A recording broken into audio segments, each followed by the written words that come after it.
The moon hung like a silver dollar in the Montana sky as Madeline Porter stumbled through the darkness, her face stinging with fresh welts, her breath coming in ragged gasps. Blood trickled from her split lip as she clutched her tattered shawl around her shoulders, desperately trying to put distance between herself and the place she had once called home. It was 1876, and at 18 years old, Madeline had endured more than her fair share of suffering at the hands of her father, a man whose grief over her mother's death had twisted into something ugly and cruel. She'd tried running once before, but he'd caught her at the edge of town, dragged her home by her hair, and beaten her so badly she couldn't leave her bed for 3 days. This time would be different. This time she had to get away.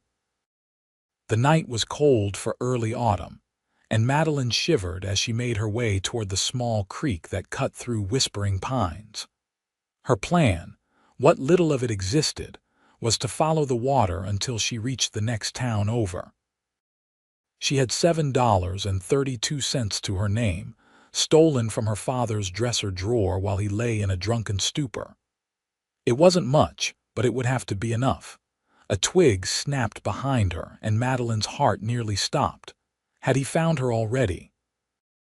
She whirled around, ready to run, only to come face to face with a horse, a magnificent buckskin with intelligent eyes that regarded her with curious interest. "Whoa there, Daisy," came a deep voice from the shadows. "What have we found?" The rider emerged into the moonlight, and Madeline got her first look at him. Tall and broad-shouldered, he sat easy in the saddle, his face partially obscured by the brim of his hat. Even in the darkness, she could make out his strong jawline and the glint of his watchful eyes. "You all right, miss?" he asked, his voice gentler now. "You're bleeding." Madeline took a step back, her hand instinctively going to her bruised face. "I'm fine," she lied, her voice cracking. "Just passing through. In the middle of the night, without so much as a horse or proper coat." He swung down from his saddle with the fluid grace of a man who'd spent his life on horseback. "Now, I don't mean to pry, but a woman in your condition wandering alone after dark generally means trouble." "The only trouble I have is behind me," she said defiantly, even as tears threatened to spill. "And I aim to keep it that way." The stranger took a step closer, and in the moonlight she could see him better now. He was younger than she'd first thought, perhaps 25, with kind eyes that didn't match his weathered face. "Name's Blake Keller," he said, removing his hat. "I've got a camp just up ahead.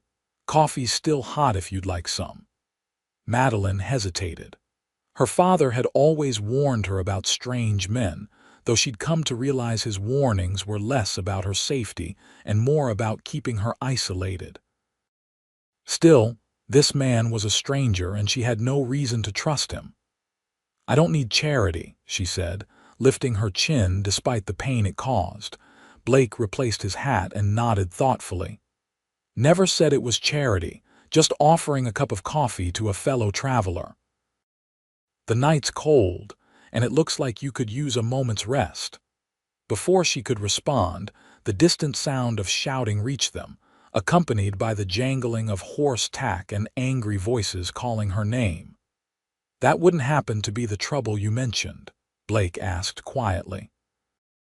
Madeline's blood ran cold. "My father," she whispered. "Please, I can't go back. He'll kill me this time." Blake's expression hardened as he glanced toward the source of the commotion. "Those marks on your face, he do that to you," she nodded, unable to speak through the fear closing her throat. "He'll regret that," Blake said, his voice dropping to a dangerous timbre. Then, more gently, he extended his hand. "Come on, miss. Daisy here is the fastest horse in the territory, and we'd best be gone before they catch up." With the voices growing louder, Madeline made her decision. She took Blake's outstretched hand and allowed him to help her onto his horse. In one fluid motion, he swung up behind her and turned Daisy away from the creek, nudging the mare into a canter that quickly carried them into the shelter of the pine forest. As they rode, Madeline found herself leaning back against the solid warmth of Blake's chest, the steady rhythm of the horse beneath them oddly comforting. She didn't know where they were going, but for the first time in years, she felt something like hope flutter in her chest. Blake kept Daisy at a steady pace through the night, taking paths that seemed invisible to Madeline, but that he navigated with confidence. They spoke little, the urgency of their flight demanding silence, but occasionally he would murmur directions to his horse or ask if Madeline was holding up all right.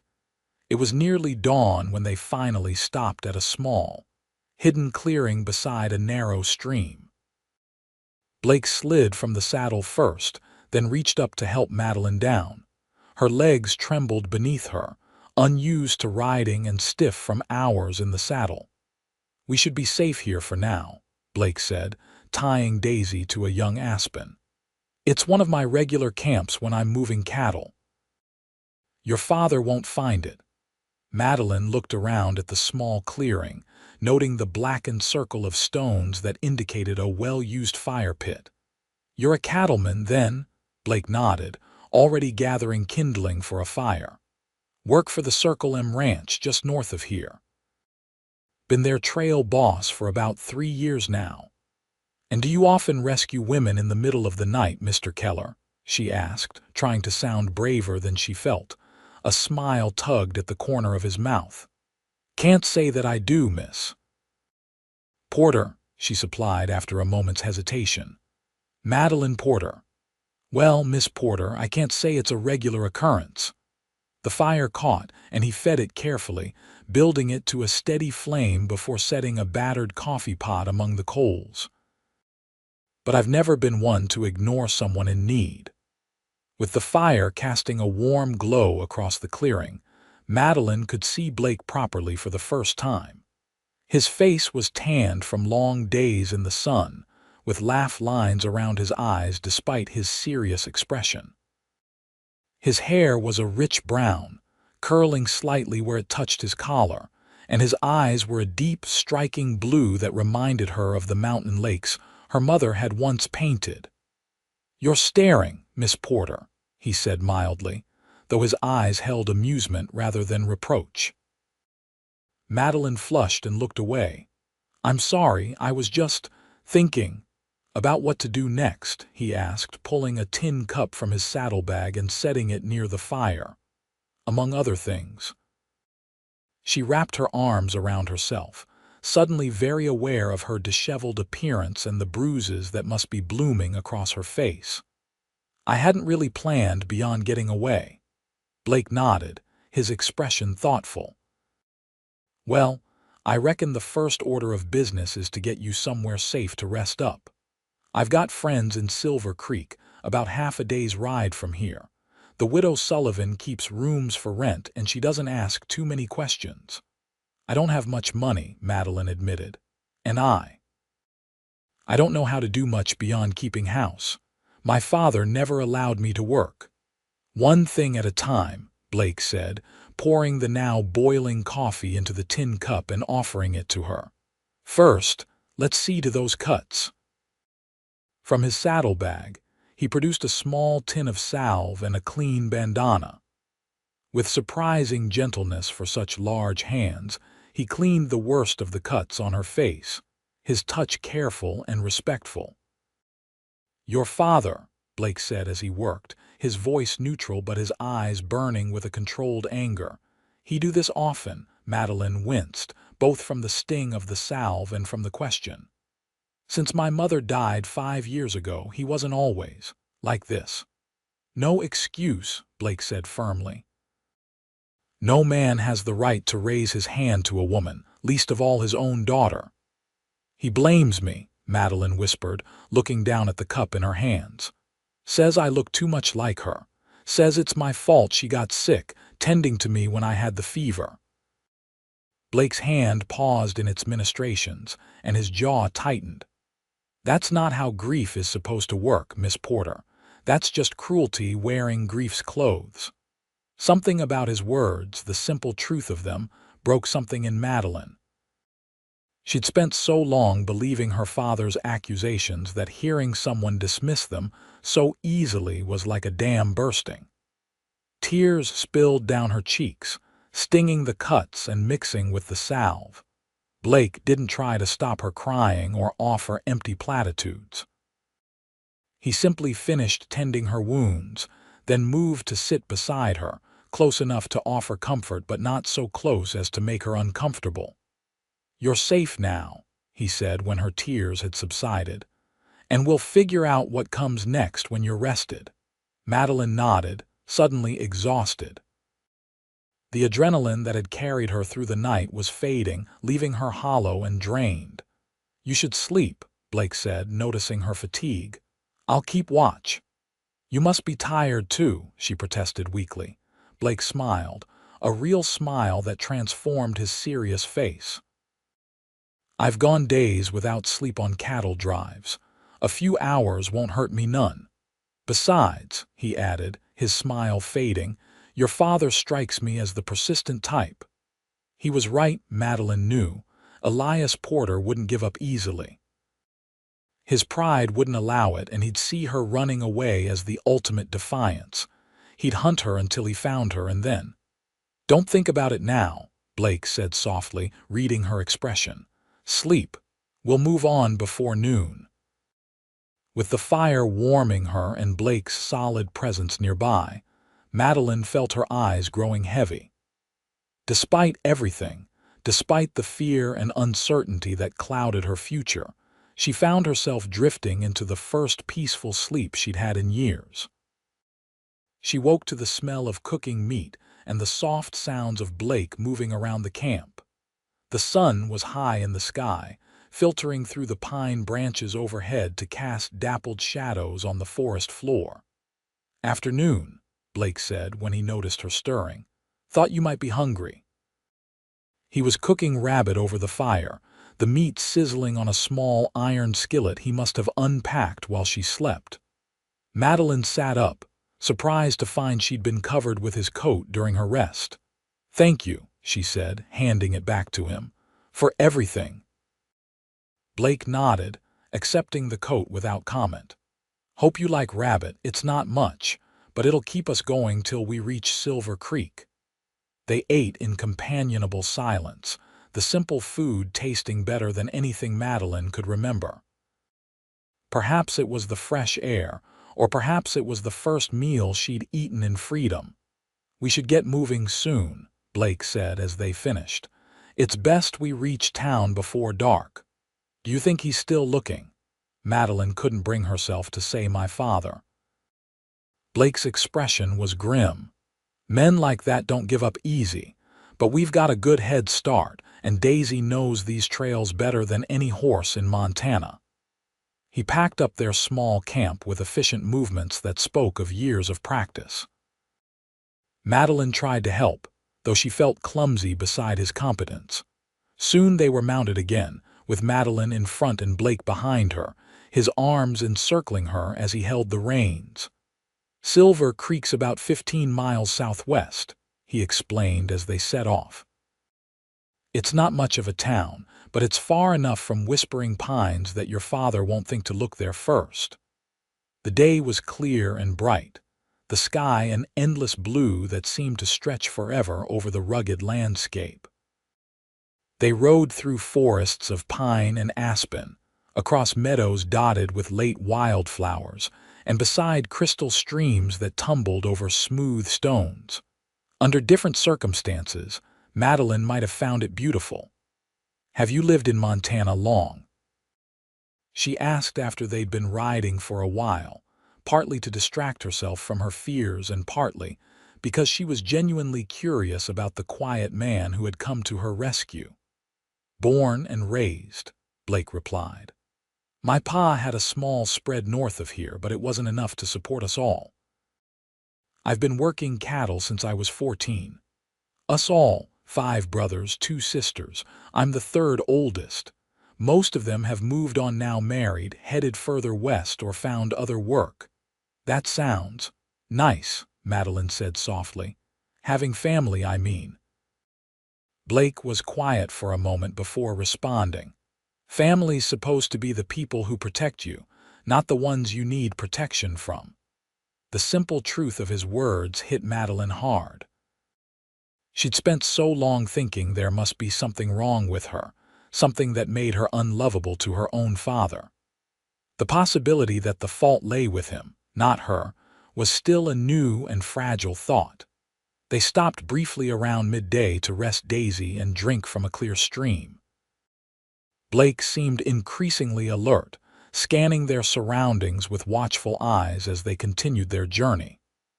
By late afternoon, they began to descend into a valley, and Madeline caught her first glimpse of Silver Creek. It was indeed a small town, little more than a main street lined with wooden buildings, a church steeple rising above them like a sentinel. Smoke rose from chimneys, and even from a distance, Madeline could see people moving about their business. "Not much to look at," Blake acknowledged, "but the people are decent enough."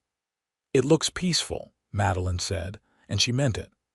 After the tension and fear of the previous night, the ordinary sight of a quiet town going about its daily business seemed like a glimpse of paradise. They approached from the north, Blake guiding Daisy down a winding path that led to the outskirts of town. As they drew closer, Madeline became increasingly conscious of her appearance, her torn dress, the bruises on her face, her hair tangled from the long ride. "Blake," she began hesitantly, "what will we tell people? About me, I mean." He considered this for a moment. "The truth is always easiest to remember," he said finally. "But we don't have to tell all of it. You're my friend from up north, come to stay with Mrs. Sullivan while you look for work. The rest is nobody's business but yours." The simplicity of his solution surprised her. All her life, Madeline had been taught that family business stayed private, that the outside world must never know what happened behind closed doors. The shame of it had been ingrained so deeply that the idea of simply acknowledging she'd been hurt, without explaining why, felt strangely liberating. They entered town as the sun was beginning to set, painting the western sky in brilliant shades of orange and gold. People nodded to Blake as they passed, and he returned their greetings with an easy familiarity that spoke of frequent visits. No one stared too openly at Madeline, though she felt eyes on her bruised face. Mrs. Sullivan's boarding house stood at the far end of the main street, a two-story clapboard building with neat curtains in the windows and a small vegetable garden to one side. Blake tied Daisy to the hitching post out front and helped Madeline down from the saddle, his hands strong and steady as they circled her waist. "Let me do the talking," he murmured as they approached the door. "Maggie Sullivan's a good woman, but she's protective of her establishment." Madeline nodded, suddenly nervous. What if this woman turned her away? What if her father had already sent word to nearby towns?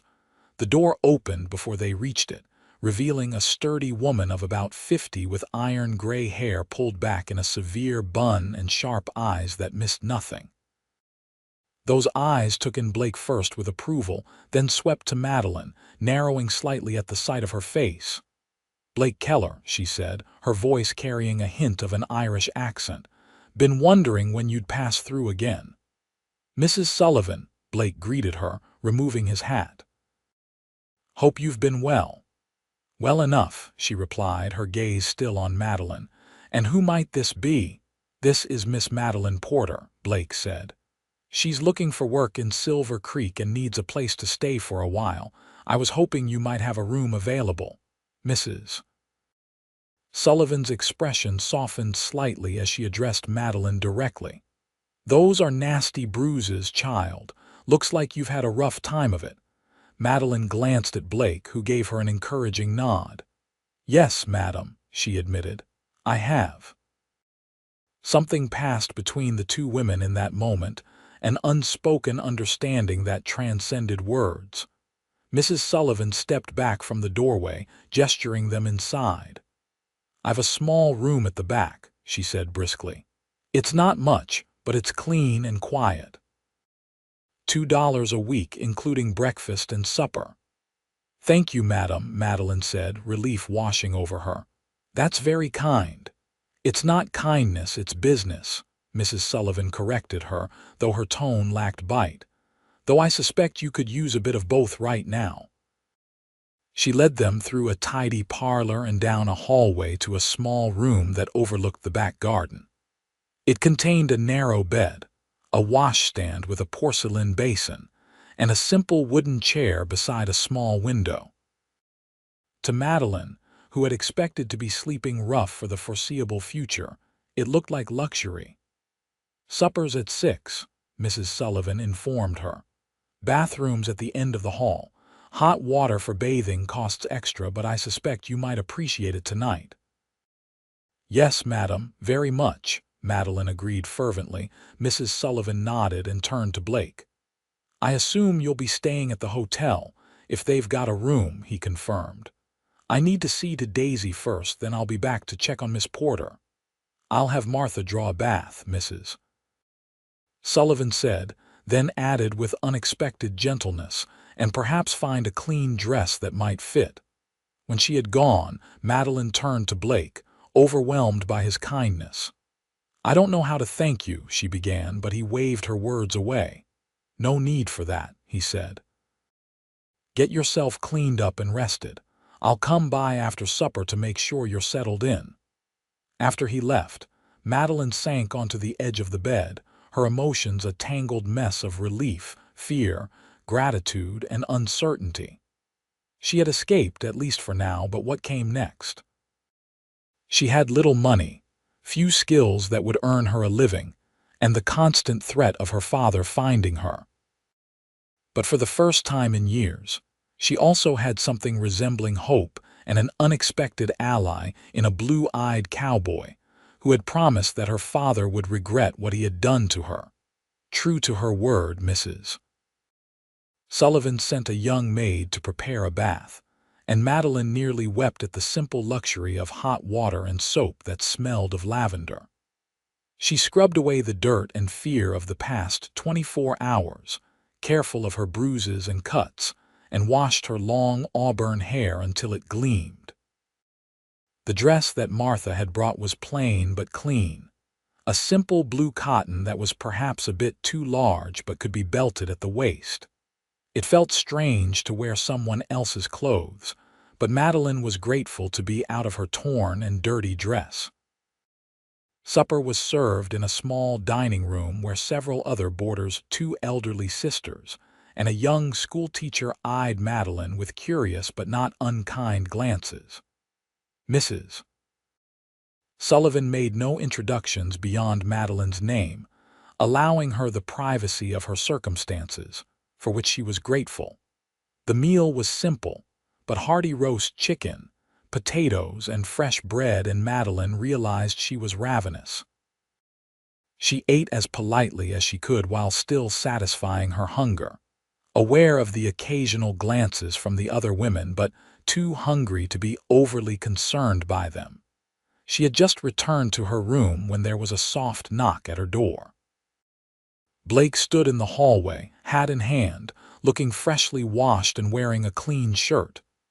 "You're looking better," he said, his eyes taking in her clean dress and damp hair. "I feel better," Madeline admitted, "though I'm still not sure what I'm going to do next." "That's partly what I wanted to talk to you about," Blake said. "May I come in? Or we could speak in the parlor if you'd prefer." Madeline hesitated only briefly before stepping aside to let him enter. Mrs. Sullivan ran a respectable establishment, but she doubted the landlady would approve of a man in her room, even with the door open. Still, she trusted Blake in a way that surprised her, given how little she knew him. Blake seemed to sense her concern, for he remained standing near the door, maintaining a respectful distance. "I've been thinking," he said without preamble. "Your father's a dangerous man, and he's not likely to give up easily."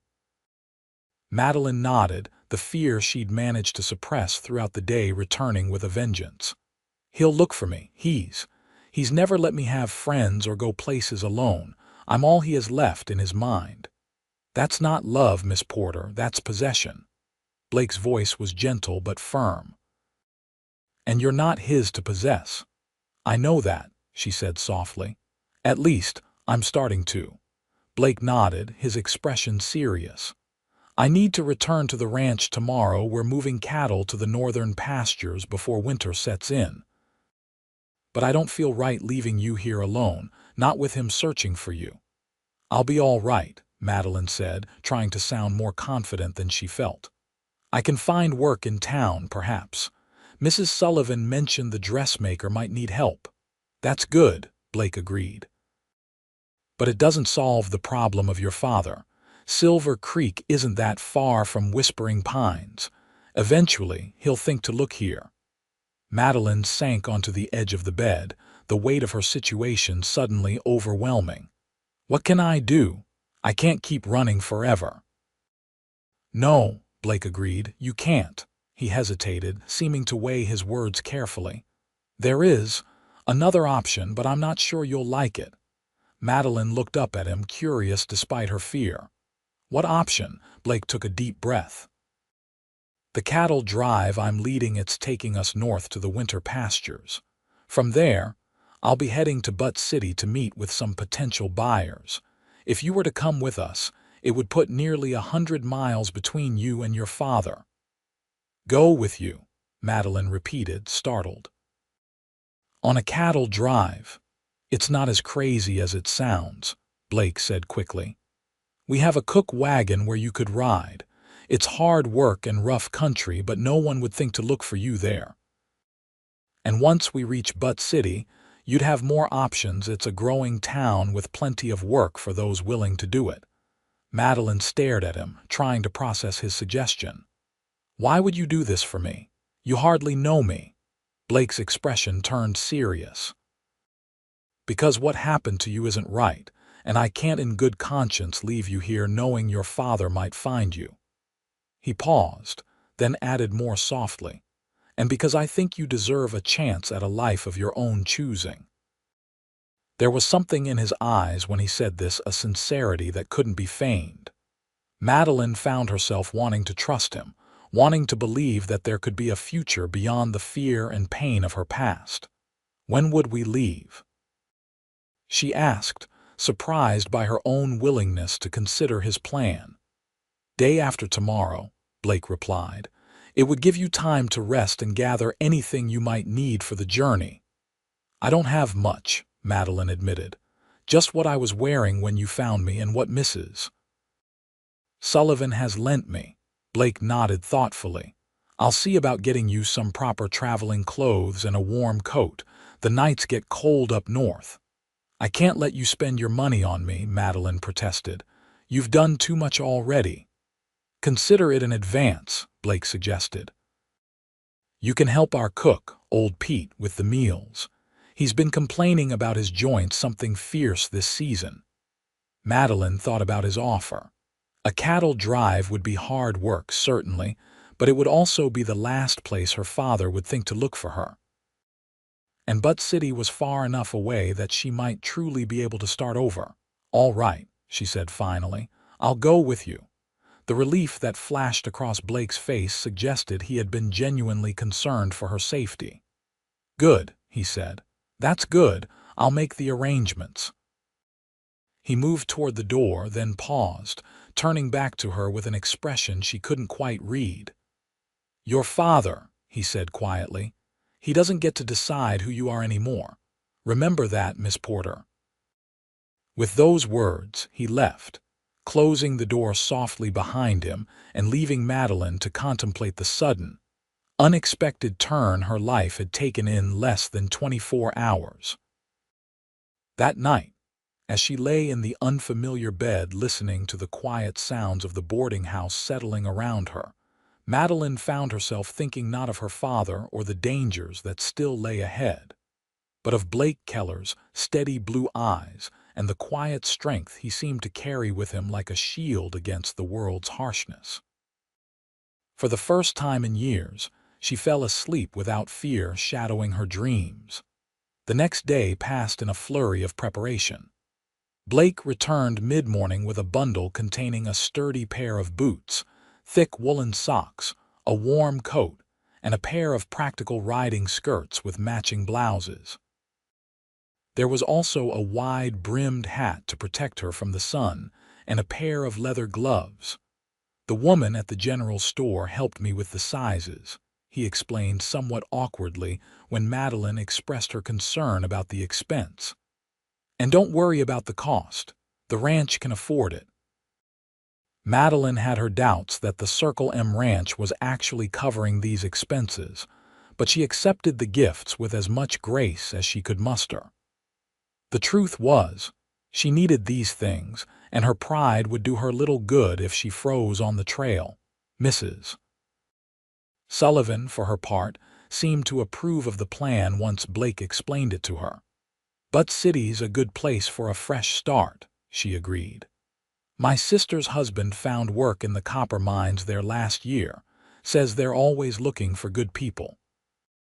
She provided Madeline with a small cloth bag to carry her belongings and insisted on including a few practical items: a hairbrush, a bar of soap, a small sewing kit, and a worn but serviceable blanket.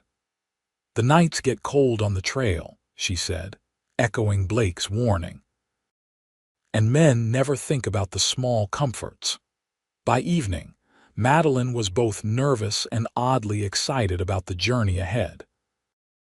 The prospect of traveling with a group of cowboys and a herd of cattle was intimidating, but the alternative waiting in Silver Creek for her father to eventually find her was unthinkable. Blake came by after supper to finalize their plans.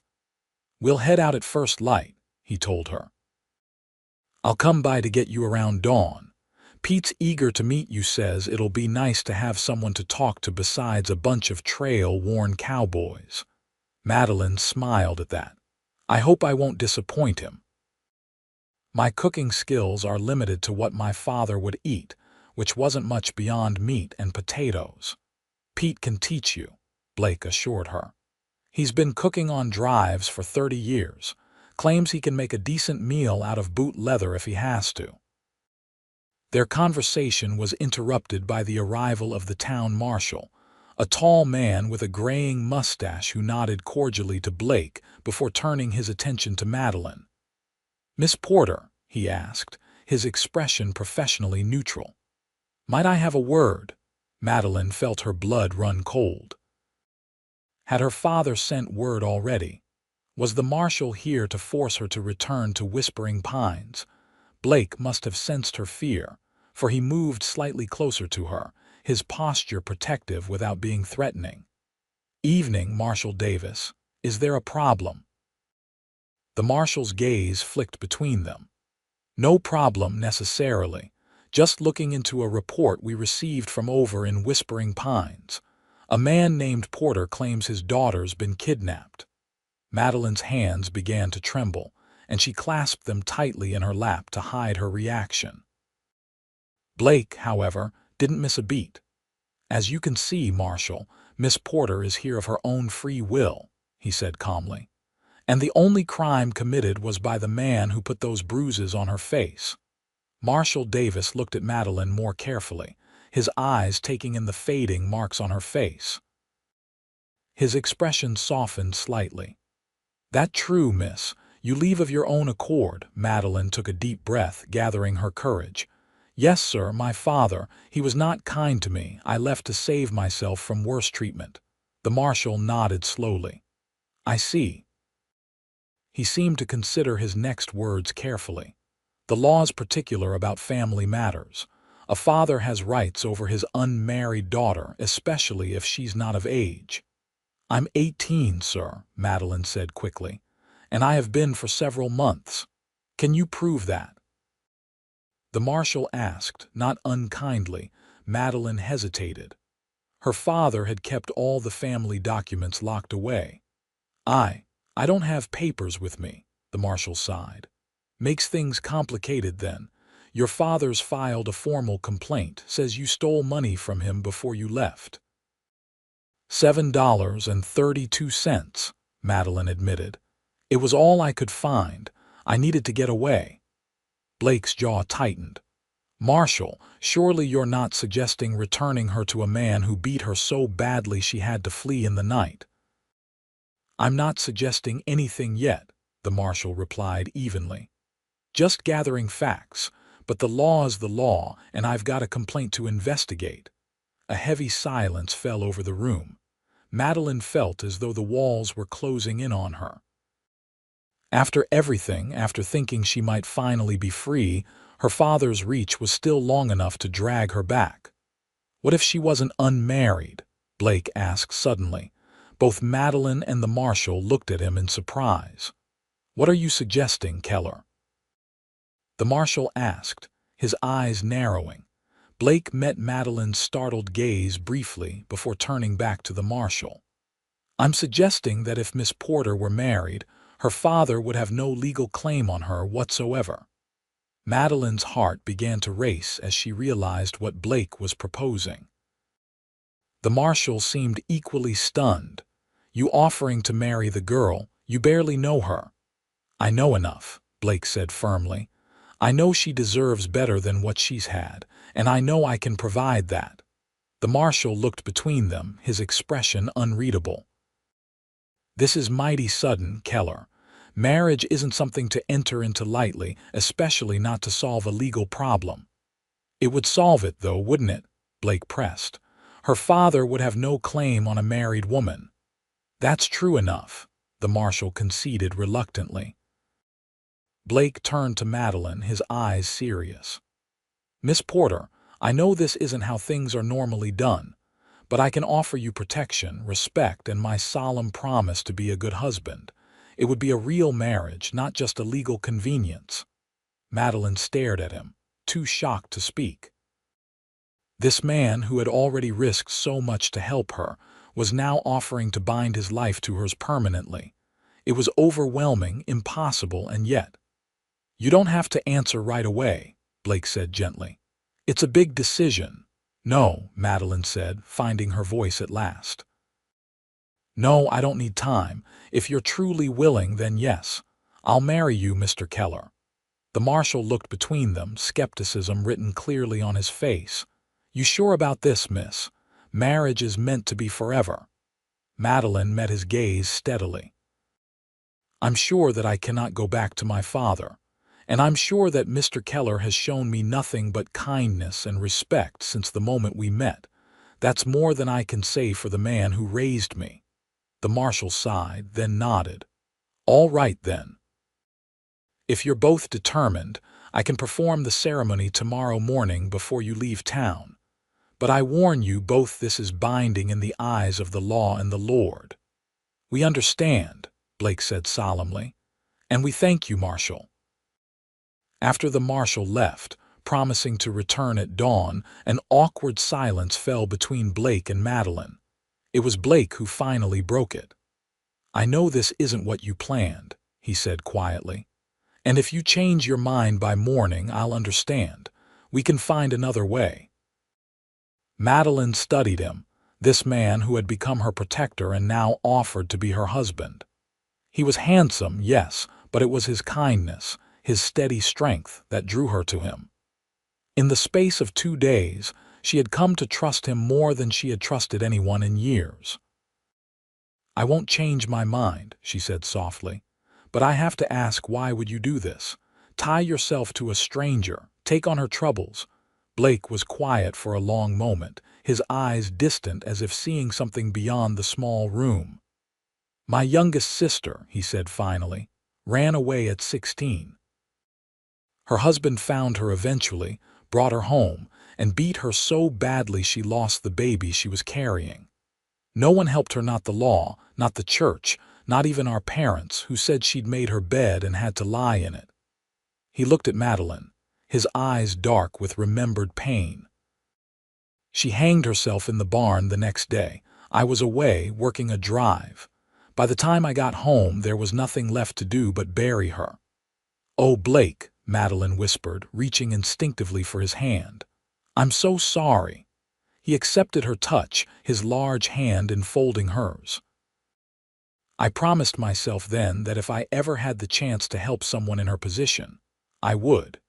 No matter the cost." Madeline understood then that his offer was born not just of kindness or attraction, but of a deep wound that had never fully healed. It humbled her, this glimpse into his pain, and made her all the more certain of her decision. "I'm honored to accept your proposal," she said softly. "And I promise to be a good wife to you, Blake Keller." He smiled then, a genuine smile that reached his eyes. "And I promise to be a husband you never need to fear, Madeline Porter." The name struck her, reminding her that by this time tomorrow she would be Madeline Keller. No longer her father's possession, but a woman with a new name and a new chance at life.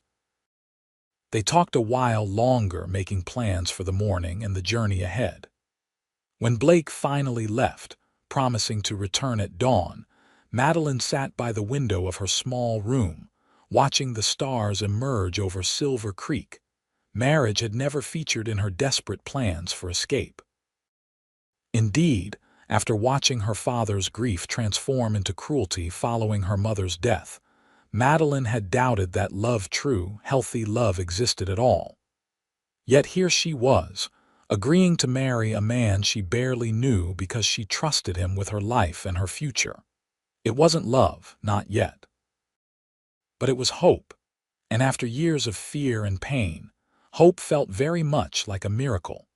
Dawn broke clear and cool over Silver Creek as Madeline dressed in one of her new outfits, a practical navy blue riding skirt and white blouse, with the sturdy boots Blake had provided. She brushed her hair until it shone, then braided it simply, wishing for a mirror to check her appearance. A soft knock at her door announced Mrs. Sullivan, who entered carrying a small nosegay of late wildflowers. "Not much of a bridal bouquet," the older woman said gruffly, "but every bride should have flowers." Madeline accepted them with genuine gratitude. "They're beautiful. Thank you, Mrs. Sullivan." The landlady nodded, then surprised Madeline by reaching out to adjust her collar. "Marriage is hard work, child. Even when it starts under the best circumstances, which these certainly aren't. But that young man has a good heart. I've known him for years, and he's never been anything but honorable." "I believe that," Madeline said softly. "Good, Mrs. Sullivan stepped back, seemingly satisfied with Madeline's appearance. "Now the marshal's waiting in the parlor and your groom arrived a few minutes ago. Are you ready?" Madeline took a deep breath, steadying her nerves. "Yes, I'm ready." The parlor had been arranged for the simple ceremony, with the boarders gathered as witnesses. Blake stood by the fireplace, freshly shaved and wearing a clean shirt with his best jeans and boots. His eyes found Madeline as she entered, and the warmth in his gaze steadied her. Marshal Davis performed the ceremony with brisk efficiency, but his words were nonetheless solemn as he spoke of the sanctity of marriage and the responsibilities each would bear toward the other. When it came time for the vows, Blake's voice was clear and unwavering as he promised to protect, respect, and provide for Madeline for all the days of his life. When her turn came, Madeline was surprised by the steadiness of her own voice as she vowed to honor, support, and remain faithful to Blake. The simple gold band he placed on her finger had been his mother's, he explained quietly, given to him before she passed for his future bride. "By the authority vested in me by the territory of Montana, I now pronounce you husband and wife," the marshal declared. "You may kiss your bride, Keller." Blake hesitated, his eyes questioning as they met Madeline's.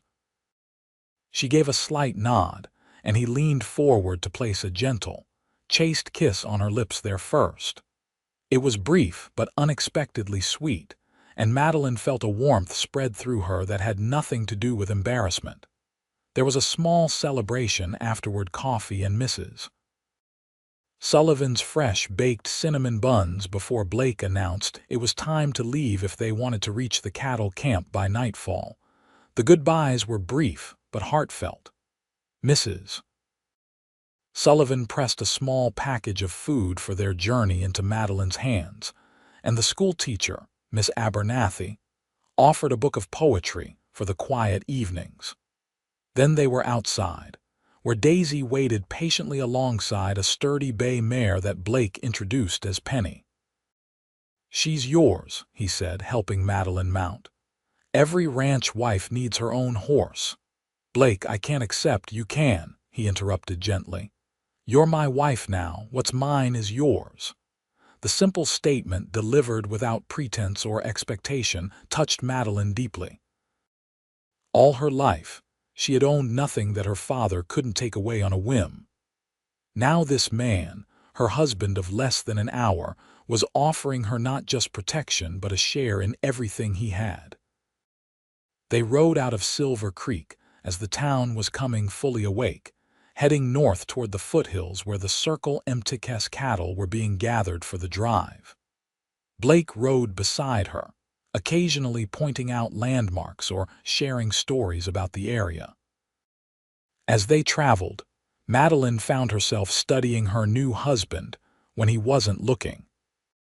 In the clear morning light, she could see the fine lines at the corners of his eyes that spoke of long days in the sun, the tiny scar that cut through his left eyebrow, the way his mouth naturally curved into a slight smile even when he wasn't speaking. He was handsome in a rugged, unpolished way that suited the wild country around them. More than that, though, she was drawn to the quiet confidence with which he carried himself. There was nothing of her father's bullying dominance in Blake, no need to control or intimidate to prove his strength. Instead, he seemed comfortable in his own skin, secure enough in himself to be gentle with others. By midday, they stopped beside a small stream to rest the horses and eat some of Mrs. Sullivan's provisions. Blake spread his coat on the ground for Madeline to sit on, a gesture that seemed to embarrass him slightly when she thanked him. "Not used to having a lady along," he explained, settling beside her. "The boys and I don't stand much on ceremony on the trail." "I'm not much of a lady," Madeline admitted, accepting the bread and cheese he offered. "My father made sure I knew how to cook and clean, but he didn't hold with fancy manners, as he called them." Blake's expression darkened briefly at the mention of her father, but he kept his tone light. "Well, you seem pretty ladylike to me. Besides, manners are just about treating people with respect. You've got that part down fine." They ate in companionable silence for a while, listening to the stream's gentle gurgle and the occasional calls of birds in the nearby trees. It was peaceful in a way Madeline hadn't experienced in years, and she found herself reluctant to leave when Blake suggested they continue their journey. "The cattle camp's still a few hours' ride," he explained, helping her back onto Penny. "And I should introduce you to the men before we turn in for the night." As they rode, Blake told her more about the Circle M ranch and the upcoming cattle drive. The ranch was owned by a man named Marcus Miller, who had started with a small herd 20 years earlier and built it into one of the most successful operations in the territory. The drive would take them north to winter pastures near the Canadian border, a journey of about 2 weeks if the weather held. "What will the other men think?" Madeline asked, suddenly anxious about meeting Blake's colleagues. "About you showing up with a wife they've never met." Blake considered this. "They'll be surprised, certainly, but they're good men mostly, respectful, and once they hear you'll be helping Pete with the cooking, they'll probably be downright delighted." "And Mr. Miller, will he mind having an extra person on the drive?" "Marcus is fair," Blake assured her. "He knows I wouldn't make a decision like this lightly. Besides, he's always saying Pete needs help, especially with his arthritis acting up." Despite his reassurances, Madeline felt her anxiety growing as they approached the cattle camp late that afternoon. The setting sun cast long shadows across the valley, where hundreds of cattle were gathered, their lowing creating a constant backdrop to the bustle of activity around several wagons and tents. Men moved purposefully about the camp, some on horseback keeping the cattle contained, others preparing for the evening meal or tending to equipment. They were a rough-looking lot, weather-beaten and trail-hardened, and Madeline felt distinctly out of place as Blake led her toward them. Their arrival did not go unnoticed. Work paused as cowboy after cowboy looked up to see Blake riding in with a woman beside him. Whispers spread quickly through the camp, and by the time they reached the central fire, a small crowd had gathered to meet them. A tall, lean man with silver threading his dark hair stepped forward, his expression curious but not unwelcoming. "Keller," he greeted Blake, his eyes moving to Madeline. "Didn't expect you back with company."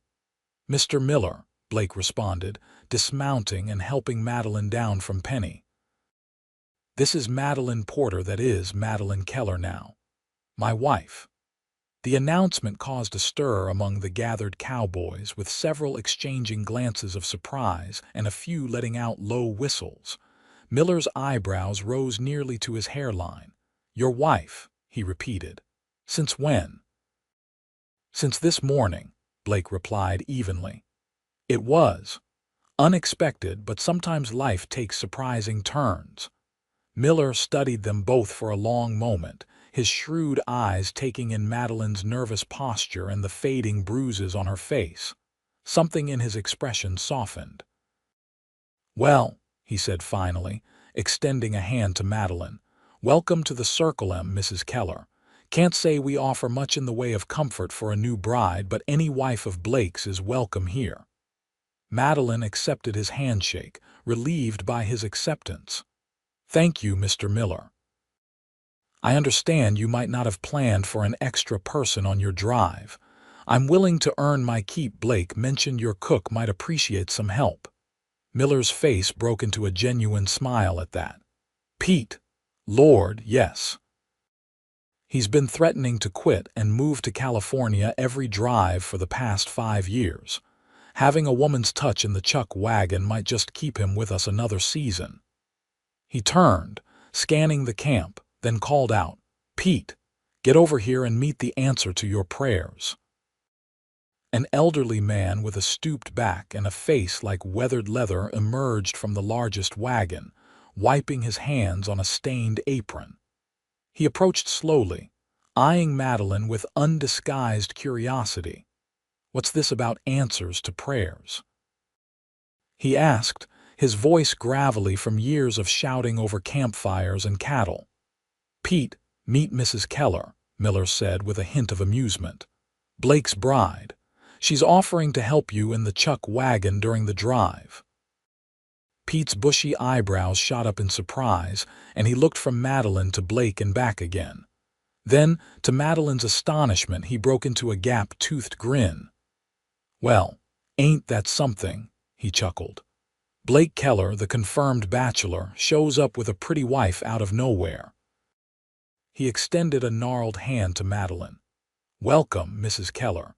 If you can make decent biscuits and don't mind getting up before the sun, you and I will get along just fine." Madeline shook his hand, returning his smile.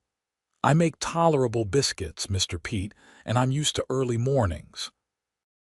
"Just Pete," he corrected. "No Mr. needed out here." He turned to Blake with a wink. "You done good, boy. She's got nice manners and pretty eyes, probably too good for the likes of you." Blake laughed, the tension in his shoulders easing visibly. "No argument there, Pete." The other cowboys introduced themselves one by one, their initial surprise giving way to friendly curiosity. There was Tom, the youngest at barely 20, with freckles scattered across his sunburned face. Hank, a silent giant of a man with hands like sledgehammers. Charlie, whose quick wit and easy smile suggested a natural charmer. and several others whose names blurred together in Madeline's nervous state. They were polite to a man, tipping their hats and welcoming her to the drive, though she caught a few exchanging curious glances when they thought she wasn't looking. It was clear that Blake's sudden marriage was as much a surprise to them as it had been to Miller. As the introductions concluded, Pete shuffled back toward the chuck wagon, gesturing for Madeline to follow. "Might as well show you the setup while there's still light," he said.